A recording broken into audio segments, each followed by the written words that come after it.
noite para você que nos acompanha aqui no Políticas e Resultados.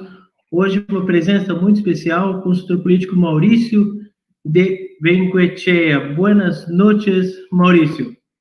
Elder, muy buenas noches y buenas noches a toda la gente que te sigue a través de esta plataforma.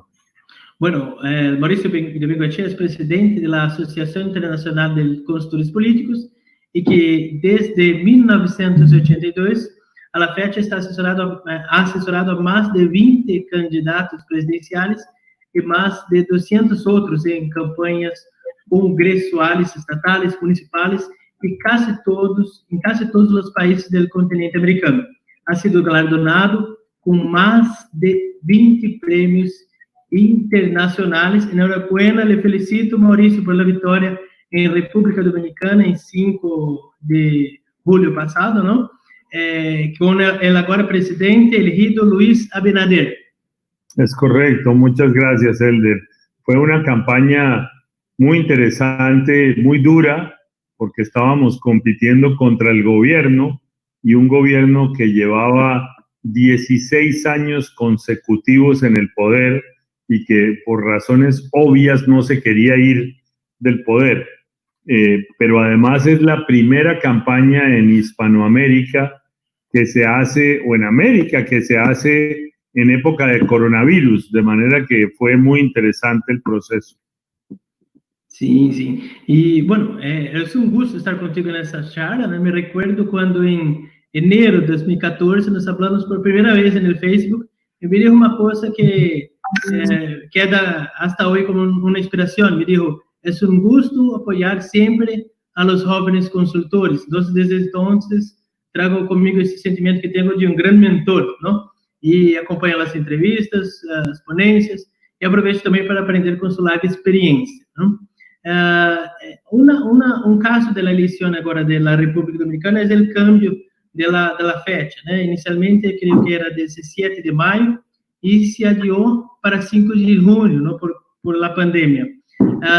¿Y crees que eso fue de alguna forma positivo para la campaña? ¿Hubo necesidad de cambiar la planificación, la estrategia por la nueva fecha de votación o no? ¿Cuál es su consejo para los candidatos en Brasil que tendrán elecciones en otra data do que la habitual?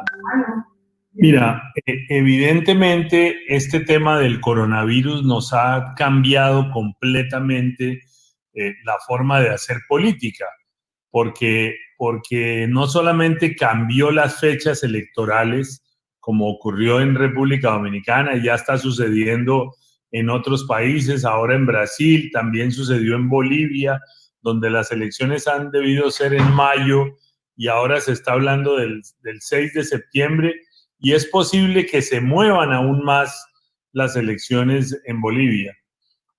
Incluso en Ecuador, que las elecciones son en febrero del año entrante, hay temor acerca de si se podrán hacer o no se podrán hacer las elecciones.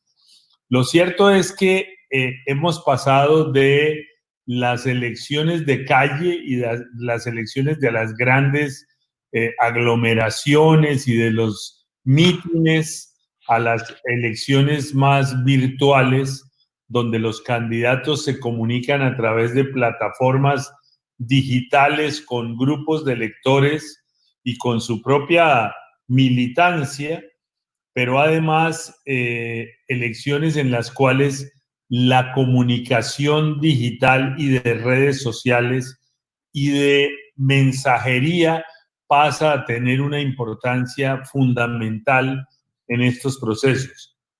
Ya no es tan fácil el darle la mano a los electores, que es la mejor manera, digamos, de estar cerca, darle la mano, mirarle los ojos y hablarles de frente. Creo que eso ahora lo tenemos que hacer vía WhatsApp, vía otros sistemas de teleforum, de mensajería, y utilizar los softwares que hoy en día existen de Big Data para poder llegarle en forma directa a los ciudadanos. Entonces, esto ha cambiado también la manera de hacer las encuestas, ¿verdad? Acá en Brasil, las encuestas face-to-face, eram de largo las más utilizadas. Creo que venía trabajándose para que utilizar outras tecnologias para encuestas. ¿Y cómo ves el cambio en las encuestas para las elecciones, la confiabilidad de estas nuevas encuestas? Mira, hay gente, digo, el problema consiste, como siempre ha ocurrido, en que en este mundo de la consultoría hay alguna gente que es seria y que hace un trabajo profesional, y hay otros, desafortunadamente, que son vendedores de humo, como digo yo. Y yo creo que en el caso de las encuestas, digo, en los Estados Unidos hace muchos años que no se hacen encuestas presenciales. La mayoría de las encuestas se hacen o vía telefónica o vía internet o incluso a través de sistemas de mensajería de SMS incluso. Y son bastante precisas. Yo lo que creo es que habrá que buscar nuevas tecnologías que ya existen y que están probadas en otros países para hacerlo en Brasil. Lo importante aquí son dos cosas. Primero, hacer una muestra correcta con respecto a lo que es, al universo de personas a las cuales se va a encuestar, pero tener sobre todo todas las variables de posponderación para que una vez terminado el proceso de investigación uno pueda balancearlo con los segmentos demográficos, geográficos y etarios, digamos, de cada grupo, para que los resultados sean acertados, porque como bien sabes, en la política uno lo que quiere es tener la mayor certeza posible de cómo va a ser. Y en ese sentido creo que el dinero el dinero tan costoso que era de organizar grandes eventos y grandes manifestaciones, la mejor manera es invertirlo ahora en hacer buena investigación, en hacer sistemas de tracking permanente que permita a los candidatos saber con certeza cómo se van moviendo las tendencias a lo largo de la campaña. Perdón. Del punto de vista del gobierno, tanto de los nuevos gobiernos como en el caso de Ana, cuanto los gobiernos que ya están y tienen más 2 o 3 años, ¿cómo ves que van a poder trabajar pós-pandemia con la recuperación económica, el nuevo modo de la salud de las personas? Hay una crisis que puede llegar a muchos de los gobiernos. Mira, yo creo que esta pandemia nos afectó básicamente en tres cosas. La primera es que descubrimos que nuestros sistemas de salud, y no solamente hablo de nuestro continente, hablo del mundo entero, descubrimos que nuestros sistemas de salud eran menos buenos de lo que nos habían vendido. Y en realidad no solamente no eran buenos, sino eran bastante pobres y bastante malos. Hemos encontrado que los sistemas de salud pública, sobre todo, son bastante deficientes con respecto a la necesidad de atender una crisis de estas dimensiones. De manera que creo que uno de los temas centrales de cualquier campaña será cómo mejorar los sistemas de salud pública, ya no solamente nacional, sino a nivel municipal.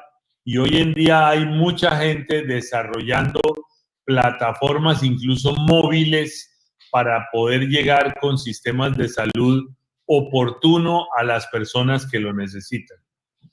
Lo segundo es que esta pandemia nos ha generado una megacrisis económica, porque en la mayoría de nuestros países había un gran porcentaje de la población que no se podía quedar en casa, que no podían ir a encerrarse en su casa porque no tenían el dinero suficiente para tener las alacenas de comida llenas y tienen que salir porque viven en el día a día, no viven, o sea, no tienen recursos guardados en el banco, muchos de ellos no tienen ni siquiera cuenta bancaria.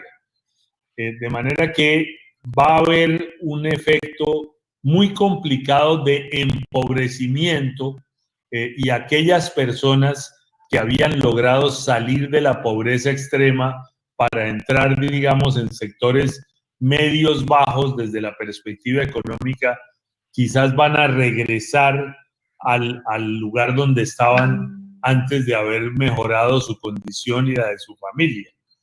Y eso es verdaderamente trágico, porque alguien que alcanzó a superar la pobreza y le toca regresar por cuenta de esta pandemia a la pobreza, es muy complicado porque puede generar explosiones sociales, digamos. Y el tercer tema que yo creo que es fundamental es el tema de la corrupción, porque en esta pandemia en muchos de nuestros países, yo no sé en Brasil, pero hemos descubierto que se han hecho grandes negocios donde la gente se ha aprovechado de esta situación para hacer negociaciones y compras corruptas en medio del dolor y la tragedia de muchas personas.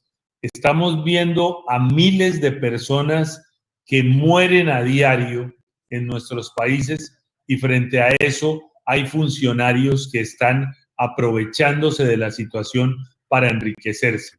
Creo que eso va a indignar, va a producir una indignación muy grande en la población que ya venía mostrándose en contra de la corrupción. Brasil es un ejemplo de que la corrupción de alguna manera volteó la política. Hoy la gente, yo no creo que la gente haya votado por el presidente Bolsonaro, creo que la gente votó en contra de la corrupción establecida en los gobiernos anteriores, o por lo menos la que se vendió que existía en los gobiernos anteriores.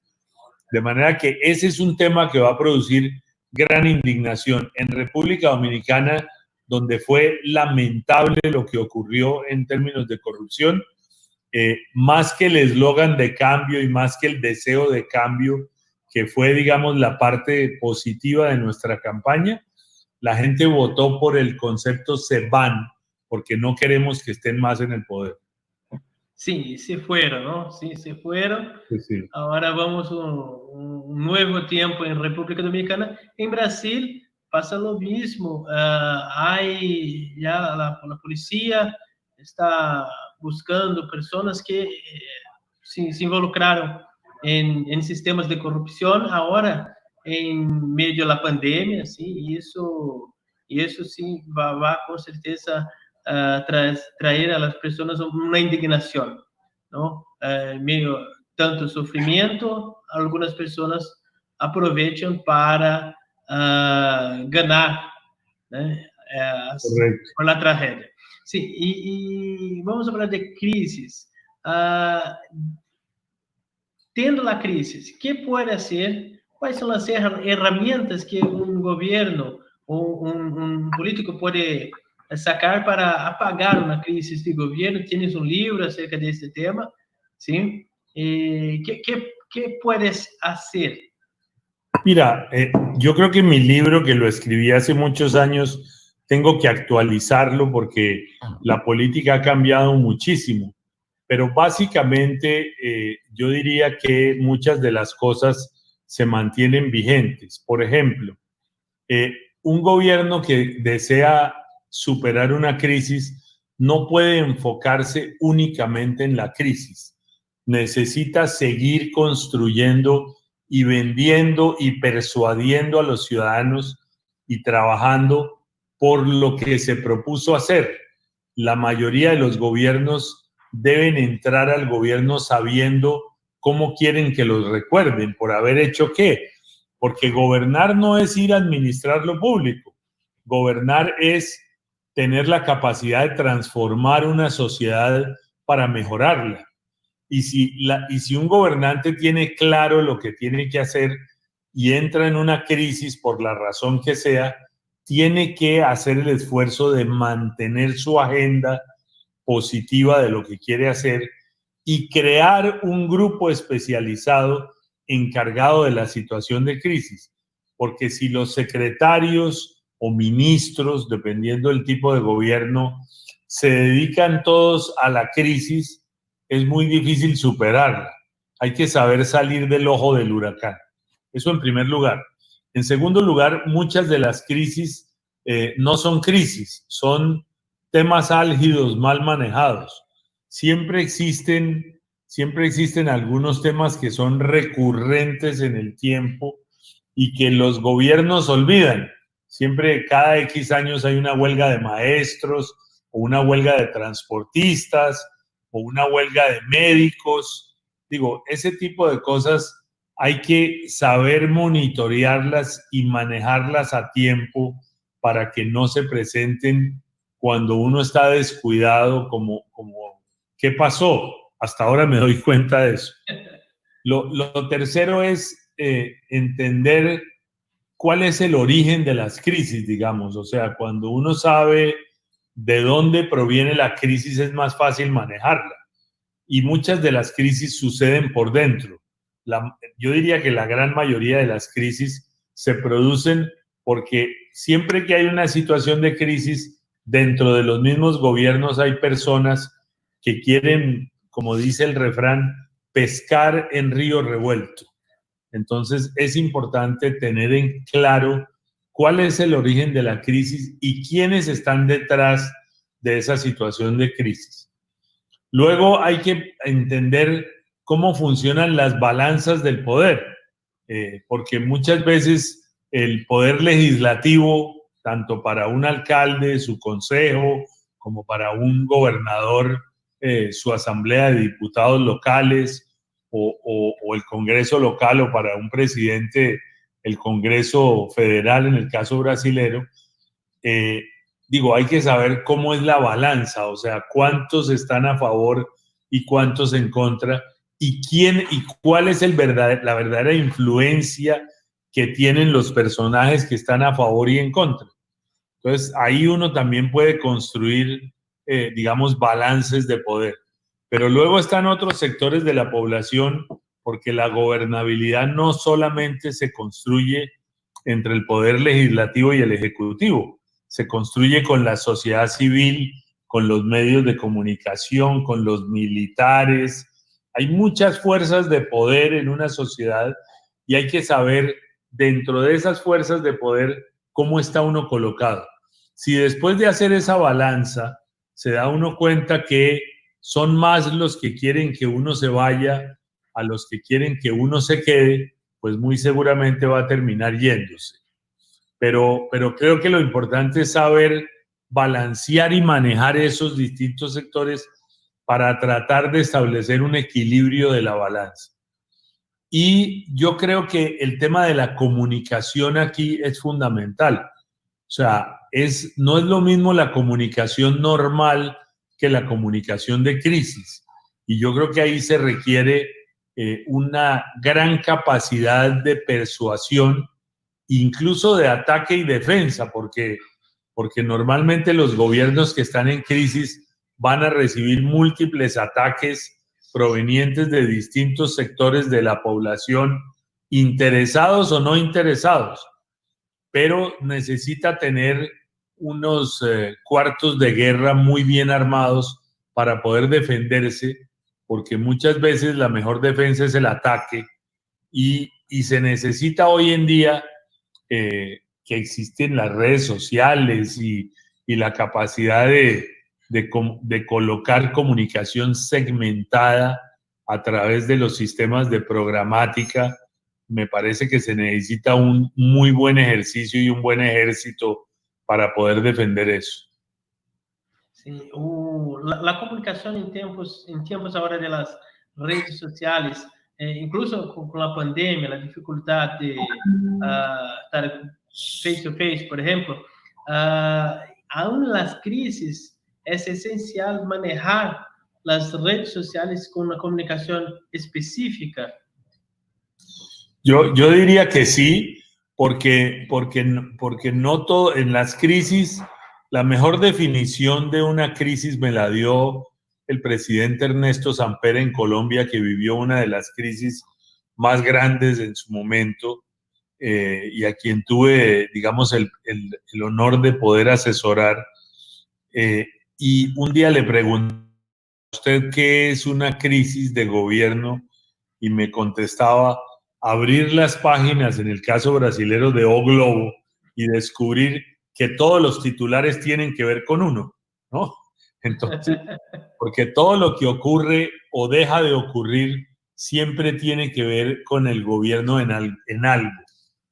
Entonces, yo diría que hoy en día la comunicación ha cambiado brutalmente. Antes estábamos en la época de la comunicación unidireccional, donde lo importante eran los medios y los gobiernos solían ser amigos de los medios, o por lo menos pautar en los medios y tener gran influencia en ellos a raíz de la gran cantidad de publicidad que ponían en los medios.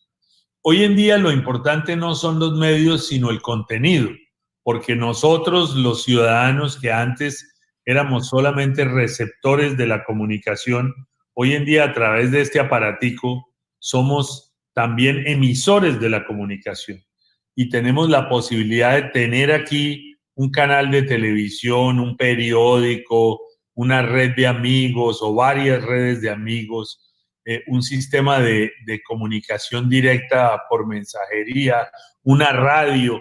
O sea, todo lo tenemos en el mismo lugar. Lo importante es la capacidad que tenemos de entender cómo se mueve la conversación de los distintos grupos para poder entrar en esa conversación y hacer que esos grupos nos apoyen como líderes políticos.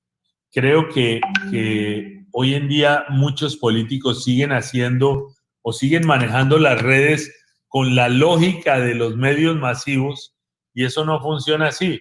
Nadie hoy ve un video de 5 minutos o un discurso de 15 minutos en las redes sociales. Hoy en día los mensajes son cortos, incluso cuando vas a programática, es difícil que un mensaje de 15 segundos o de más de 15 segundos tenga impacto. Hoy los videos son de 10 y 15 segundos, de manera que hay que volverse experto en este tema de manejar las redes y la pauta programática y de la segmentación, porque antes, digamos, uno le decía lo mismo a todo el mundo y había una mayoría que le gustaba o no. Hoy en día tus mensajes son segmentados a cada grupo de población, y con la velocidad en que van la comunicación y la tecnología, llegaremos a que sean individualizados los mensajes a través de la inteligencia artificial. Y todo eso en la campaña política o en las crisis hace toda la diferencia en la comunicación, ¿verdad? Sí, yo creo que nosotros tenemos que empezar a mirar las campañas a partir de este año, porque a veces nos hablan de cosas que nos parece que son muy futuristas, y que eso, y siempre te contestan: no, aquí en el país, en esta población tan pobre, eso no llega. Mentira, ya hoy en día todo el mundo tiene un teléfono inteligente, y si no lo tiene, tiene un teléfono normal a través del cual puedes utilizar la mensajería para incluso mandar videos. Yo creo que estamos en un mundo donde si no entramos, si las campañas no se modernizan ya, se van a quedar atrás, porque cosas como el Big Data ya no es un tema del presente o del futuro, ya es del presente, ya existe, ya se utiliza, ya los algoritmos se utilizan en la política, ya hay muchas cosas que se pueden utilizar y plataformas y software que se utilizan, que es bueno empezar a meterse, y aquellos que tengan la capacidad de entenderlo y aceptarlo, les va a ir mejor que a los que siguen haciendo política tradicional. Sí. Mauricio, muchas gracias por su disponibilidad por hablar conosco aquí en el programa Políticas y Resultados. Es como dije en el inicio del programa, es un gusto hablar contigo, es un honor ter a ti en este programa. Muchas gracias. Gracias a ti por invitarme y con mucho gusto cuando quieras estaré de nuevo.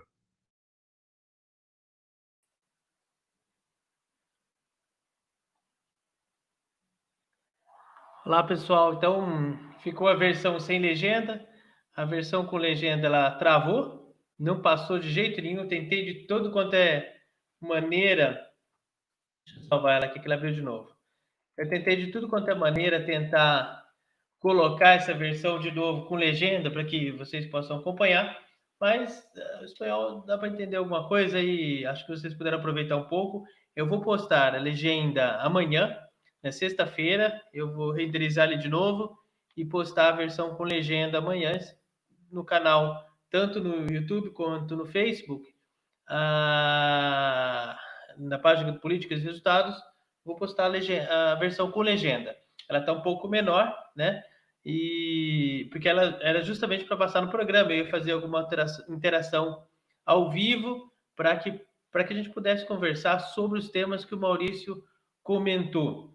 O Maurício de Bengoechea tem um livro, chama 7 Ferramentas para Apagar uma Crise de Governo, né? Como ele disse aí, segundo ele está um pouco desatualizado, porque a política muda muito, mas muitas das coisas seguem vigentes, né? E é muito interessante que a gente percebe isso no dia a dia, tanto as coisas acontecendo e dando resultado, quanto coisas que a gente vê que os governos deixam de lado, como, por exemplo, a hora que ele fala da greve, né? Huelga de maestros, as greves de professores, as greves de motoristas de ônibus, são coisas que são, assim, um tanto quanto previsíveis, e às vezes o governo vai deixando e é pego de surpresa. Então, é preciso gerenciar essas crises com um pouco de antecedência e monitorando essas questões, as lideranças e tudo mais, para não ser pego de surpresa, porque depois de instalada a crise, aí a situação fica muito mais difícil de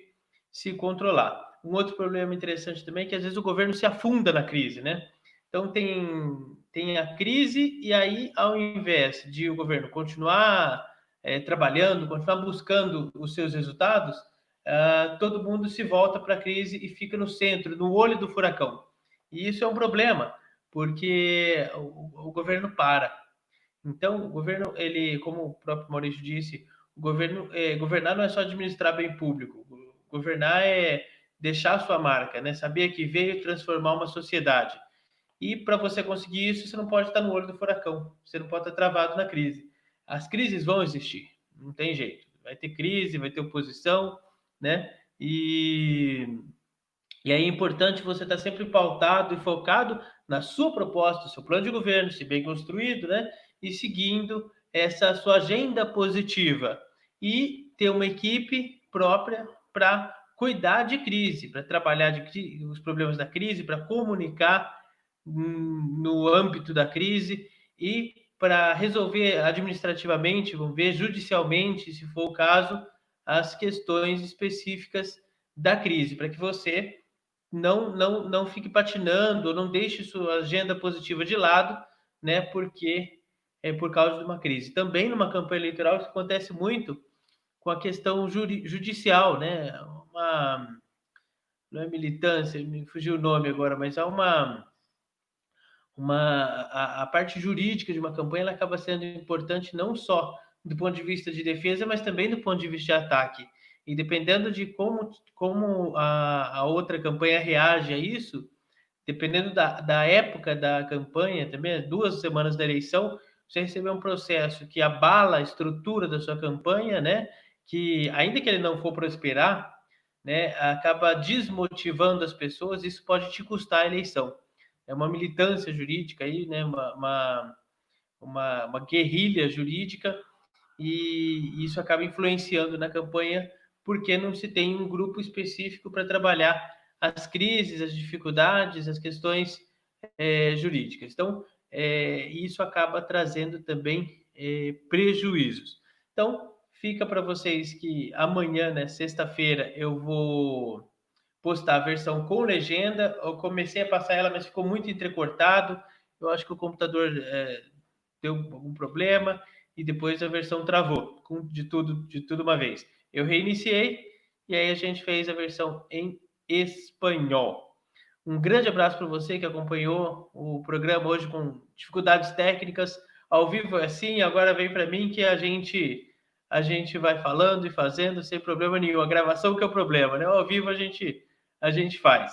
Então, muito obrigado a você que acompanhou o programa até agora.